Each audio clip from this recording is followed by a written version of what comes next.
C'est bien, c'est pas mal. Hein. Taille basse. Le jean est devenu un objet de consommation planétaire qu'on porte et qu'on fabrique partout.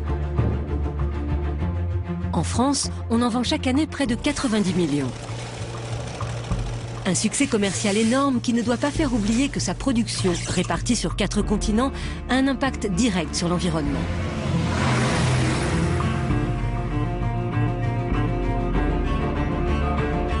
De la récolte du coton à son assemblage en Tunisie, d'où il repartira vers l'Europe, le jean aura parcouru 1,5 fois le tour de la planète. L'acheminement de ces matières premières n'est pas sans conséquences. À lui seul, le transport par cargo représente 13% du total des émissions de CO2. Autant que les camions, comme nous l'explique Charlotte Nittard, qui traque ces pollutions pour l'association Les Robins des Bois. Un jean parcourt 65 000 km avant d'arriver dans notre boutique. Tout ça, ça consomme bien entendu de l'énergie, ça produit des gaz à effet de serre, ça produit aussi des particules de pollution atmosphérique, notamment dans le cas du transport par voie maritime. Le fuel de propulsion des navires est généralement de mauvaise qualité. Donc c'est tout un cycle qu'on ignore puisque l'étiquette ne nous permet pas d'avoir la mesure du gigantisme et de la mondialisation du produit qu'on a entre les mains. Pour fabriquer un jean, il faut au total 18 composants venus du monde entier qui vont converger vers un même lieu d'assemblage comme ici en Tunisie. Coton du Mali pour la toile, bleu indigo d'Allemagne pour la teinture, cuivre de Namibie pour les boutons, zinc d'Australie pour les rivets, pierre ponce de Turquie pour le délavage et les fermetures éclairs, elles, viennent du Japon. 12 pays en moyenne entrent dans la fabrication d'un jean qui sera ensuite envoyé de la Tunisie vers l'Europe, l'Asie ou encore les États-Unis.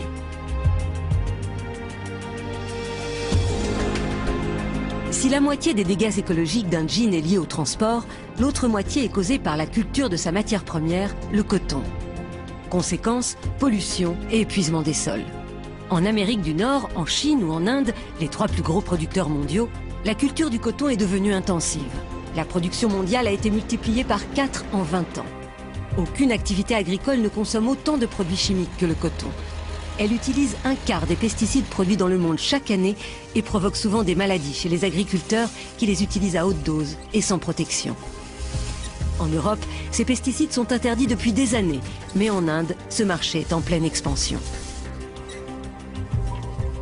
Tout ça pour notre consommation de jeans et de t-shirts. Le coton pour le jean, c'est une matière naturelle qui au départ ne nécessite pas beaucoup d'eau, mais qui par contre dans des plantations intensives est très gourmand en eau. C'est entre 5 000 et 25 000 litres pour faire 1 kg de coton jean, ce qui est absolument considérable. Et en ordre de grandeur, c'est 100 jours de consommation d'un habitant en France, et puis ça peut être plusieurs années d'un habitant dans le sud Sahel. Après la récolte, le coton est envoyé vers des filatures au Pakistan ou en Italie pour y être tissé et teint. La toile part ensuite en cargo pour sa destination finale, à l'autre bout du monde. Comme à Ras Jebel, en Tunisie, où plusieurs grandes marques françaises et américaines ont délocalisé leur production pour profiter de salaires 10 fois plus bas qu'en Europe. 150 € par mois, le prix de 2 jeans achetés en France. Mais ici, le jean fait vivre des milliers d'ouvriers. Labidi Fati est l'un des plus grands fabricants du pays. On n'a pas franchement la traçabilité sur cette matière-là. On sait que ça provient un peu partout de monde, c'est un produit mondial. Ça peut venir d'Inde, de Pakistan, de Côte d'Ivoire, d'Égypte, d'Afrique du Sud. Et après, donc, ils sont rassemblés, ils sont fabriqués dans des pays comme la Tunisie, le Maroc. La mode est au jean délavé et l'on retrouve ici notre Pierre Ponce, venu de Turquie. Mais comble du ridicule de notre époque, ces jeans encore neufs il y a quelques minutes vont être artificiellement vieillis. Des dizaines d'ouvrières vont les user, les déchirer, en un mot, les rendre tendance. Elles vont leur faire subir plus d'une 50aine de traitements. C'est l'étape la plus polluante de sa fabrication car elle nécessite des produits chimiques comme le chlore ou le permanganate de potassium. Si Labidi Fati nous a ouvert les portes de son usine, ce n'est pas seulement pour nous montrer ces machines ultra-modernes qui brûlent la toile au laser et donnent en un clin d'œil des années d'usure à un jean. Les produits chimiques qu'il utilise sont nocifs. Et il a tenu à nous prouver qu'il les retraite pour ne pas endommager l'environnement. Donc ici vous êtes à la station, dans notre station de traitement biologique qui nous a coûté à peu près 1 million d'euros et quand l'investissement a été fait sur 2008. Donc cet investissement nous permet aujourd'hui de traiter de manière biologique tous les eaux usées de notre usine et de ne pas déverser que de l'eau propre dans la nature. En Tunisie, la loi oblige les nouvelles usines qui s'installent à s'équiper de stations de retraitement. Mais beaucoup d'anciennes unités ne sont pas conformes aux normes environnementales, comme cette usine à la périphérie de Tunis qui rejette encore ses eaux usées et pollue les cours d'eau, la mer et les nappes phréatiques. Si le client européen ferme les yeux, alors tous les abus sont possibles. Donc là, vous avez les rejets de l'usine qui est juste derrière et on comprend mieux quand on voit les rejets que certains industriels du gin se considèrent comme des industriels de la chimie. C'est-à-dire que dans ces eaux, on retrouve tous les résidus des différentes étapes de l'ennoblissement du textile, c'est-à-dire les produits qui sont mis pour la résistance au frottement du tissu, comme des formaldéhydes. On retrouve les résidus de teinture, parfois même les résidus des pesticides qui sont en amont dans les champs de coton.